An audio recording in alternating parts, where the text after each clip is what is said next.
Expelliarmus!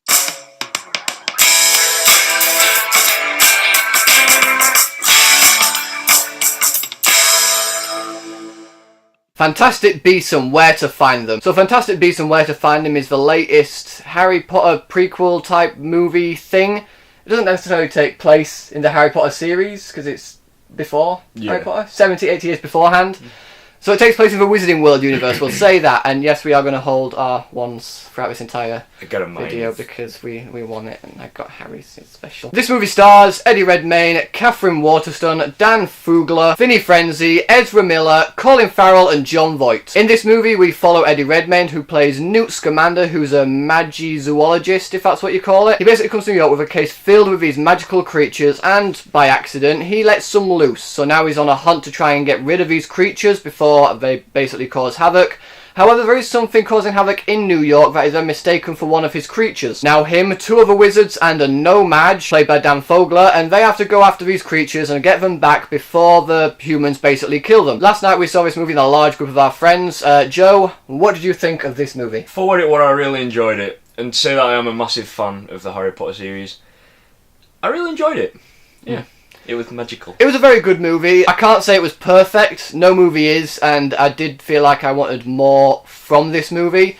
I love the special effects first. I thought the visual effects were really good for this movie, although there are hit and miss CGI creatures in this movie. Eddie Redmayne was absolutely fantastic as Newt Scamander. I loved his character and I loved his connection with the beast. I genuinely believe that he loved these creatures. My phone was going off. I genuinely felt like he loved these creatures and he wanted other people to understand that these creatures are just animals. They are living things and not monsters that people just need to be scared of. They need to realise that they're living things and they don't want to hurt anyone. I absolutely adored him. It was brilliant, like, I believed him all the way through, and I just loved his characterisation, like, it was just so, like, quirky and... It was very Doctor-like. It was very Doctor-like. Yeah. When I was watching it, we were like, you could play the Doctor, you. When he first came in and we just saw the quirkiness to his character, I generally thought, he'd make a good Doctor. Yeah. But then when he started doing this little dance thing, which I won't spoil for you guys, but you'll know the scene when you see it, I genuinely pointed to the screen and went, yes, you need to play the Doctor one day. As for the rest of the cast, Dan Fogler was basically the comic relief and the person they explain things to, which is really just explaining things for us. But he was absolutely fantastic in this movie. I loved his character. He was hilarious. And he was necessary. He was needed there. They didn't just drag him along so that every now and then he went, what's happening? And they explained it to him to explain it to us. Although that did happen, he actually had an effect on the plot, he had an effect on the story. The only downfall that I really have with this movie is I didn't feel like the villainous part was really necessary. You've already got these creatures that are out in New York, and they're hunting them and trying to find them, and he's trying to help these people understand that these creatures aren't dangerous and that they're just living things. Yeah. And I felt like if the movie focused more on that, the pacing would have been a bit better. Due to this being J.K. Rowling's first screenplay, I feel like the pacing was a little bit off because it wasn't based on a big novel that she had written. She couldn't go more in depth because she needed to get towards the end. The part that I found, that I personally got a bit bored with, was the bit with the Salem Seekers, people who were trying to hunt the witches. And I just wasn't invested enough into those characters, especially when it got to the end, because it does tie in really, really well with the ending. But I wasn't invested enough, I just didn't care. Yeah, I mean, I think... personally, I would have enjoyed it a lot better if it was just focused on him and these beasts.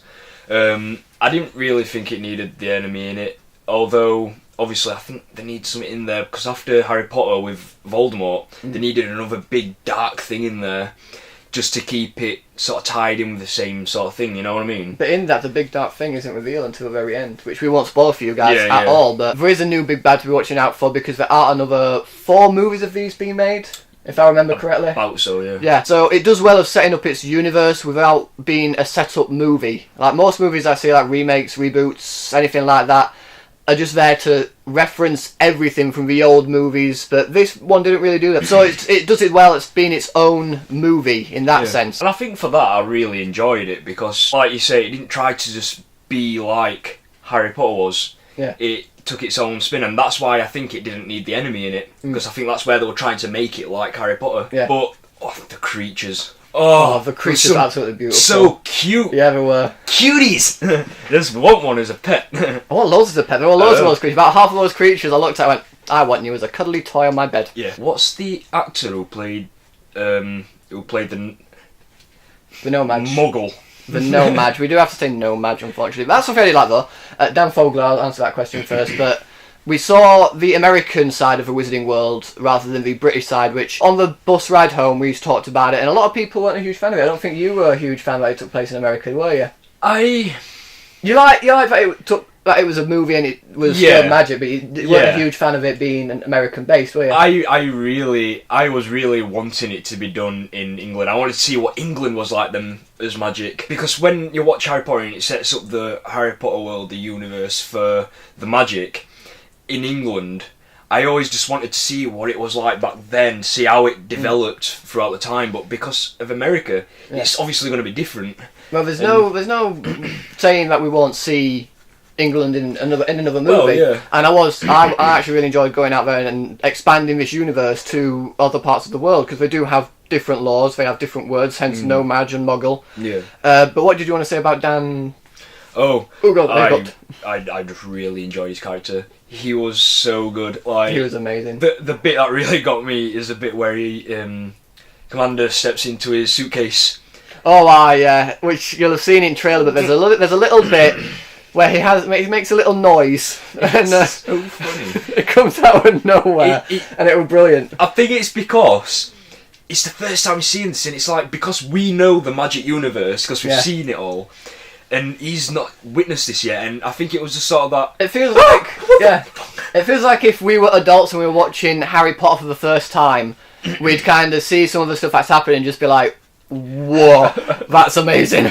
I just really wanted to be where he was at that point. I think we all do. We all did. That were amazing. Another thing that I really enjoyed was David Yates came back to direct. He also directed the last 4 Harry Potter movies, from Order of the Phoenix up to Deathly Hallows Part 2. He knows this universe. He proves it again with this. He has such attention to detail in every shot that he does. This movie is fantastic. I cannot wait to see more from it. Eddie Redmayne, Dan Fogler, in fact the entire cast all do a fantastic job. It does well of tying into the Harry Potter universe without being too much like Harry Potter, without just saying you like Harry Potter, so here's Harry Potter references over and over and over again, and just becoming a boring movie. Although there are issues, I love this movie. I can't wait to see what they do with the rest of this universe. Joe, what are you going to give this movie? There's a nice Twitter. Do you know, since we started talking about it, I've not actually thought of how many stars I'd give it.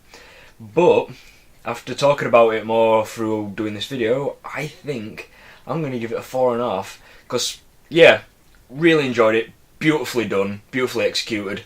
The actors were great, but there were hit and miss moments where it could have been improved. But so I'd say 4.5. Okay, I'll go a little bit lower, just purely because I did get really bored when it came to the sailing parts, and because it was a big part of the movie by the end, I just didn't care enough about it. So I'm going to give Fantastic Beasts and Where to Find Them 4 stars.